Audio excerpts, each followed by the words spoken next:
Vous connaissez les batailles de boules de neige, les batailles d'oreillers, mais avez-vous entendu parler de la bataille de tomates? Imaginez une ville où s'asperger de pulpe de tomates est devenu une véritable tradition.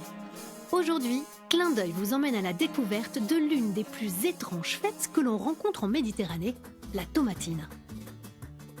Toute cette histoire débute en 1945 à Buñol, en Espagne. Le dernier mercredi du mois d'août, c'est la fête du village. Mais cette année-là, le défilé en fanfare est perturbé par une bousculade, une altercation dont personne n'a vraiment gardé la mémoire, mais qui finit en bataille. Certains habitants prennent alors des tomates sur l'étal d'un marchand et en bombardent leurs opposants. L'année suivante, gardant manifestement un bon souvenir de cette bataille de tomates, des jeunes se retrouvent sur la place du village avec leurs propres tomates cette fois-ci.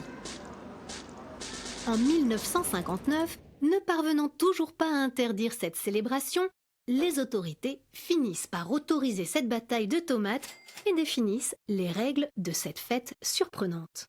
On peut lancer les tomates entre 11h et midi, 2 feux d'artifice faisant office de gong, et les tomates doivent être préalablement écrasées. Il est par ailleurs préférable de se protéger les yeux avec des lunettes de plongée. Depuis 1980, c'est la commune qui fournit les tomates, 160 tonnes tout de même.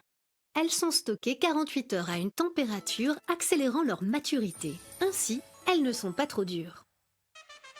Gratuite pour les habitants, la fête est payante pour les touristes qui viennent du monde entier. Britanniques, Japonais et Américains glissent alors avec délice dans la pulpe de tomates. Plus de 20 000 personnes y assistent et ce nombre augmente chaque année. Si vous ne savez pas quoi faire au mois d'août, que vous avez un t-shirt qui ne risque pas les taches et que vous aimez les tomates, alors vous savez où aller.